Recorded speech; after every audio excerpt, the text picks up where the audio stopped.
get it right away. Some got to have cartoons. I need coloring books a lot of times. That's okay. But how you conduct yourself, how successful you are, is a primary determinant of your advancement, in my way. Not always true in our society, however. So what's the difference between us and what's the similarity between us? I talked about the differences, negotiating 2,000-pound bombs.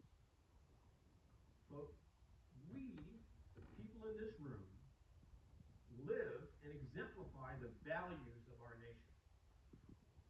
Not of our politicians, of our nation. And a lot of that's emboldened in the Constitution. Taking an oath to a set of values is a lot different than swearing allegiance to a leader. I want people to have allegiance to the organization. I want them to trust me. I want them to follow me. But at the end of the day, they need to do what's right for the organization, do what's right for their comrades, do what's right for the nation. Because we all also are involved in life and death decisions, these things become even more important. So, the thing that I would tell you, the three things of all the many, many, many things and characteristics that there are out there, are first, have the courage of your convictions and be relentless in the pursuit of excellence. Not every day is going to be your best day.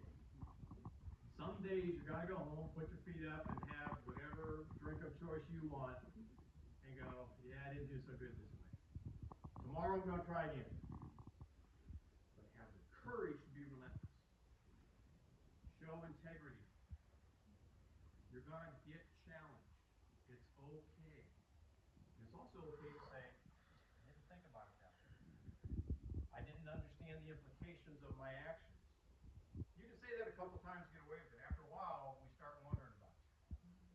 But have integrity in your decisions and in your communications. And if you're wrong, the first people who know you're wrong are the ones that work for you. They know you're wrong. You might as well admit it.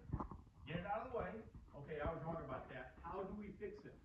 That becomes then the focus, as opposed to trying to hide the fact that you goofed it up. Because they're going to know. And guess what? I'm going to know too.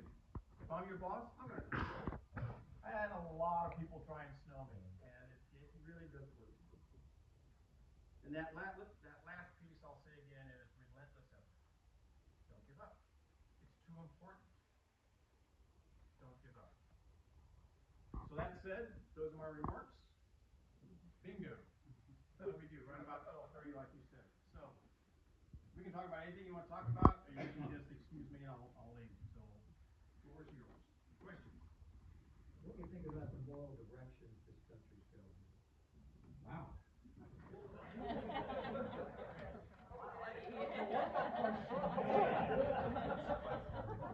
So here's the thing. How old are you, sir? I'm 69 years old. Here's the thing about when I do these, I always find that everybody waits to see if the first person asks a question gets killed. If he gets hammered, then nobody else asks a question after that. So what I think is that we have been behind the times of decisions about things that affect our lives and our children's lives for decades. Decades. I'll use the internet as an example. Had we known then what we know now about the spread of, shall we say, not very moral things on the internet, we probably would have put in more controls up front and said, these are the kinds of things that we will allow. You know, it used to be public indecency wasn't allowed. You know, the guy that used to dance up there on the corner with, wearing Speedos and all that. I mean, put up with a lot of stuff, but, just public nudity and indecency is not allowed. But now on the internet, you can't get away from it. I mean, and you're getting pummeled by this, and so are your children and your grandchildren. I've got 3 kids, 6 grandkids, and a couple of great grandkids. I'm worried about that. I don't like that direction that our country's taken because we are a religious-based country copies of the Constitution on my desk. And I go to it and read it frequently because we were founded with religious principles and the separation of the church from the state for a reason. Because in the 14, 15, 1600s, church leaders were also heads of state. So basically, they enforced their own religious views on people using the powers of the state, which is why we have a country now that's based off of the separation of those things. So what do I think of it? I think I would have done it a lot differently, but I can only control what I can control. My children, my grandchildren, my great-grandchildren, teaching them lessons, making sure they understand the things that I think are important and what's right and wrong. I can't change the country. Amen. All I can do is live in it. Okay, who else? Sir in the back. So you started off with jets, like F4s. You went from there and went to C-130s at some point on No, helicopters? so I'm a fighter pilot in the Corps. So I went from F4s to F-16s. I spent 3 years in the F4 and then went to the F-16. All my combat time is in the F-16. Virtually all my flying time is in it. At the end of my career, I commanded units that had different kinds of equipment. So when I was in Kuwait, I got a helicopter checkout so I could fly with the rescue helicopter guys. I really believed in order to know what my people needed, I needed to be down there and understand what was going on. So I got checked out in the HH-60. Loved it. Had a great time. When I was in Alaska, I flew C-130s with my C-130 unit. I flew in the back end of the AWACS unit. I flew F-15s with one of the F-15 units because Whoa. I had a lot of time on my hands. Because I thought that those things were important. So I got opportunities to fly F-111s, F-18s, and I always jumped on those because it was fun. So your helo experience and C-130 experience was doing search and rescue missions? My helo experience was combat search and rescue. My C-130 experience was basic airlift. Okay. So I got to do a lot of things, and I thought that made me a better commander because I understood more about what my people needed, and I could relate to them. Plus the fact that when I was a squadron commander, in those days, the squadron commander had maintenance directly under him. So I'd go out and work a mid-shift with my maintenance guys. And one day we had this guy, Clint Best, God, great guy, Senior Master Sergeant Clint Best, tall guy, had a voice like Jones. James Earl Jones, right? Deep voice. And I would hear complaints about, Sergeant Best is mean to me, Sergeant Best this and Sergeant Best that. So it's about 3 in the morning, we're taking a break, and I'm wearing fatigue pants and a black t-shirt, and we're all sitting around. He doesn't even know I'm there. He walks up and he goes, okay guys, I know you needed to take a break, but we've got these things we've got to do. I need this part of you guys over here, this part of you guys over here. Let's get it together and get out there. And I got up and walked by him and he goes, sir, it's okay, Sergeant Best, everything's good. And after that, all that complaining about Sergeant Best, I just forget about it. You don't know that stuff until you get out there. You can't figure that out from behind your desk. So, that was my experience. And I'd go back tomorrow if they let me. They got to think about gray mustaches. I don't know. Yes, sir. I'm sorry. You were next. I'm sorry. Do you mind? So what's the difference between F8, F14, F15, and a Black Hawk and that helicopter? Well, there's a lot of aerodynamic differences, but the primary differences are the missions that they fly. So I was a multi-role fighter guy until I flew the F-15, then I was strictly air-to-air. And combat search and rescue helicopters and airlift and C-130s, they're all different. And this is an important point, man. I'm glad you brought this up. One of the things I would tell my folks is there are 137 specialties in the Air Force. I can't do all those jobs. I'm not smart enough, and I need sleep.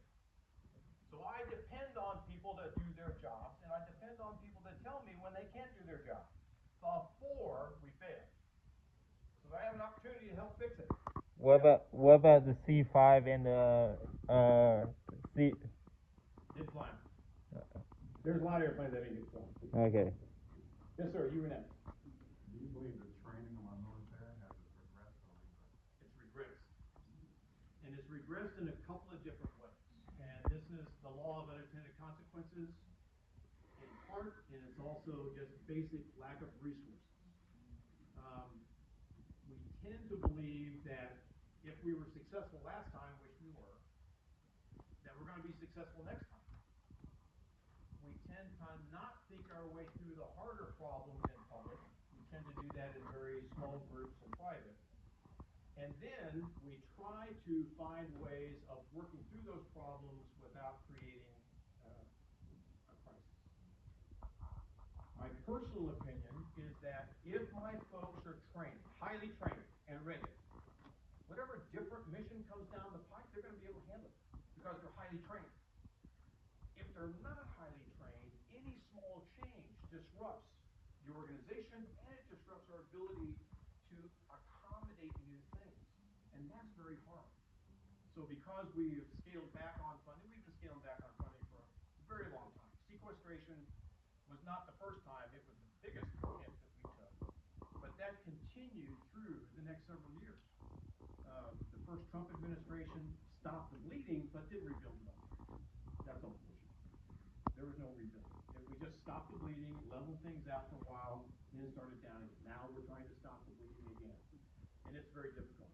The problem is the world's gotten a lot more complex. And if the world's getting more complex, I need to be training harder with my people. And then we'll figure out how to solve problems after that. That's my pledge. If you have one, anybody else have one before he gets the second one? Gail, do you have one? Yes, I heard you speak on Africa and the situation there. It's been several years. Do you have any update on that? I've been reading a lot about Nigeria, and there's been a lot of loose talk, quite frankly, about Nigeria. So the Reader's Digest version about Nigeria in particular is this. Boko Haram has been killing people for decades. It's not just Christians. Boko Haram, and there's an ISIS faction that split off from Boko Haram about 12 years ago, are killing Muslims because they're not Muslim enough. Gotta love that. The Christian-Muslim conflict has a lot to do with resources, geography, farmers and ranchers, and then the terrorist organizations that are trying to instill Sharia law at a federal level. Sharia law is now practiced in 12 of the northern states in Nigeria. So that's bad. Well, if you're Muslim and you like Sharia law, good. If you're a Christian and you don't want to be held accountable to Sharia law, it's bad. So the federal government in Nigeria wants to be secular, like us, let everybody practice their own religion, but the states and these terrorist groups are making it more difficult on everybody. We're talking about tens of thousands of people that have been killed in the last couple of years. What happened in August was just the tip of the iceberg. It happened to be Christians that time, but it's a big deal. Now, secondarily, there's nothing we can do about it. We're not going to land. There are only 2 major seaports in Nigeria. And if we decide that we're going to land there and we are uninvited, see, what do they call that? Invasion. That's tough. What's even tougher is there are only 43 airports in Nigeria, and an airport being more than 6,000 feet of concrete, because that's kind of what we need if we're going to do air mobility. Once you get past the seaports and the airports, there are only a few roads, and they're so badly kept you can't go more than 20 miles an hour. And the country of Nigeria is as big as from South Carolina through Atlanta to Kentucky, up to Chicago, across to New York. 1,500 miles. Whoa, I did not know that. Nobody pays attention to it. So the problem then becomes, how do you find these terrorists that are just dressed like normal people? They got little shacks in towns and stuff. Oh, and they got guns. And we're going to send a bunch of American troops in there, and they become, what do they call them? Targets. Yeah. So it's not a situation that military force can solve. If it were up to me, I would be giving the government of Nigeria more training and resources because they are under-resourced Whoa. to defend their own country. Very under-resourced. Nobody's asking me though. What? I know you got a second one, but I'm gonna let people get their first one. Excuse me, I'm just curious what your thoughts or reaction were when you heard the creation of Space Force. It was too soon. It really was too soon. And it's too soon for a couple of different reasons. First off, our ability to control space does not require a separate service. The Army Space Command, Naval Space Command, Air Force Space Command, and U.S. Space Command had everything that they needed to control space with the current and predicted space capabilities for the next couple of decades. Secondarily, when you build a space force, but it's only got 32,000 people, there are a couple of you in here that understand what a small service looks like. And that's the Marine Corps.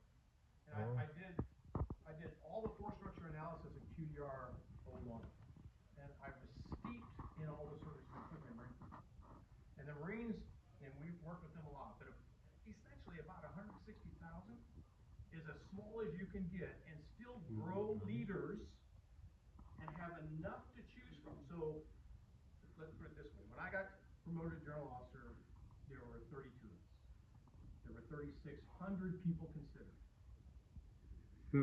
So that means you need a big foundation of people so that you have enough competition that you can select the very best guys. You only got 38,000 folks, you just don't have the depth, and that's officers and enlisted. That's the whole thing. So it sounds cool, it's Space Force, they got nice little badges, and Space Force guys kind of have their feelings hurt because, well, we're not seen like the regular Air Force. And my answer to that was, get over it. You got a job, do your job. Stop whining about it. So, again, no answer. So what does QD? Chief, What does? I'm sorry, you had your question. Chief? I'm curious, in your air combat experience, did you ever have any head-to-head dogfights? And if so, was there any memorable experience you want to I have a lot of memorable experiences. They're all having to do with people shooting at me and me dropping bombs on them. I have a lot of air-to-air experience in training.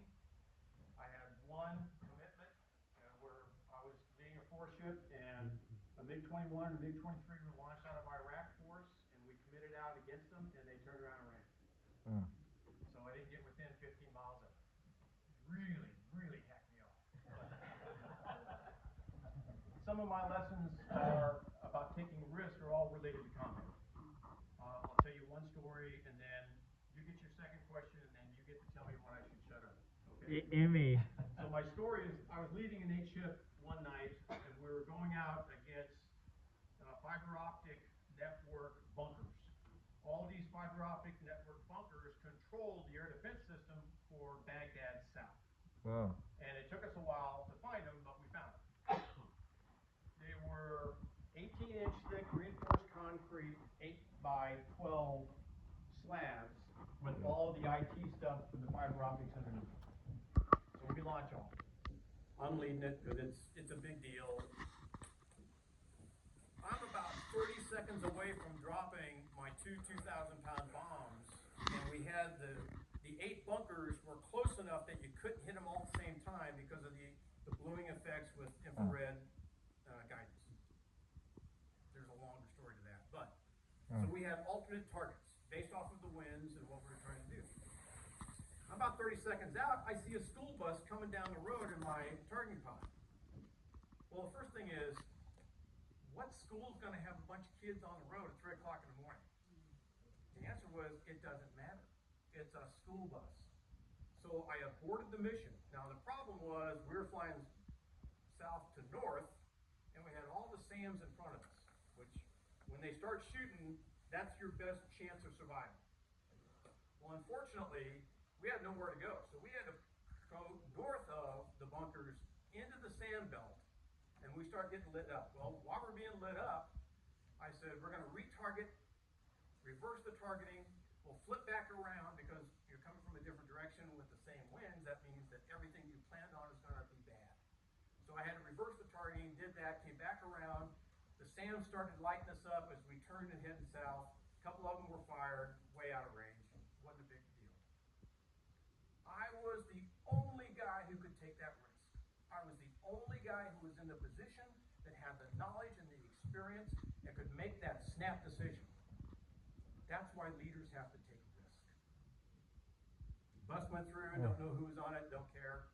We didn't kill any civilians, and we wiped out their That's IT good. infrastructure. So, okay, you get your second question. Yeah, it really goes back to whether or not changing the name or title really has much merit in changing an organization's identity and how they move forward. Case in point, changing the name from Department of Defense to Department of War, which was historically.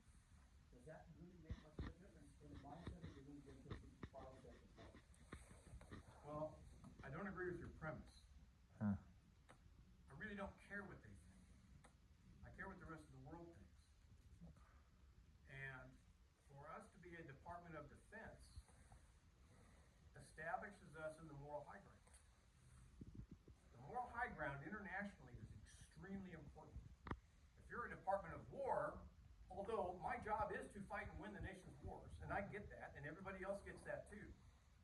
But for our allies and competimates, if you will, competitors who are sometimes our friends and sometimes not, and then people who just really want to see us be destroyed, the Department of Defense really sent a message, and that message was, we are here to defend our country.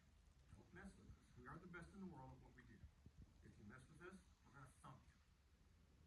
That moral high ground is very important. What the people in the department think, I'm really not too worried about. They're going to do what they're told. I'm more worried about our international relations and what our supposed friends and partners think. That's it. Greg. Thank you very much.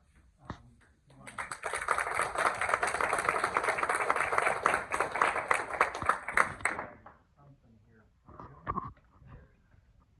If Craig can find it. Small sign for those who know.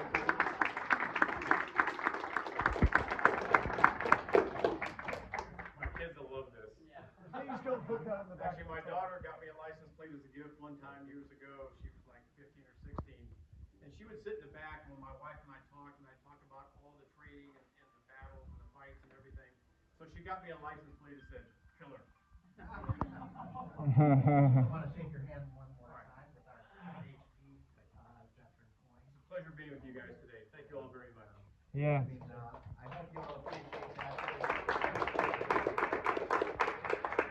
There's just little nuances, takeaways from that I personally appreciate. I mean, the things he brought up as a command chief, having the support of, a 2-star commander, something like that, being able to say, hey, you've got this. I've been in that role, and it was extremely, extremely fulfilling to have leadership like that around. In a lot of us services, we rib on each other, and I hate to say it, we rib on the Air Force a lot the most. But when you're working with small teams, to know that you can call on the combat search and rescue from the Air Force, to know people like the general are there. I mean, I can't tell you enough about how good these guys are. Absolutely incredible. And so the caliber of the things that he's done, he just kind of right over it. But it's incredible the types of things that these guys do and what the generals all do. So thank you very much, sir. I really appreciate it. Just a couple notes before we knock off. Want to remind everybody we got our Toys for Tots event coming up on November 20th. It's a one-day event this time. You show up with your toy, and you're going to get coffee served by our veterans, a piece of cake, and you get to meet Santa. You show it up And his lead elf, me. Oh, you'll be there. Okay, good. But don't forget to bring a toy, and you can tell Santa, what you want or what somebody in your family might want, and we'll see what happens. Reads across America. Oh, go ahead. Can I ask you a question? What language does Santa Claus speak? I don't know. Elfish? No, North Polish.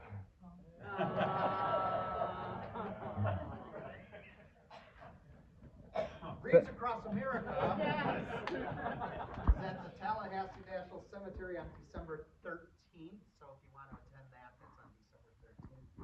What day is that? Is that Saturday, Sunday, I think Monday? it's Saturday, so, arrive early if you want for that. And then the Tuesday, November 11th is the actual Veterans Day. There's a 5K first thing in the morning. If you want to see something very, very interesting, I'll be participating in that.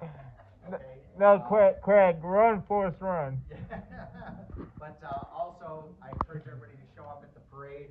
Our troopers will be there with their cars and encourage them.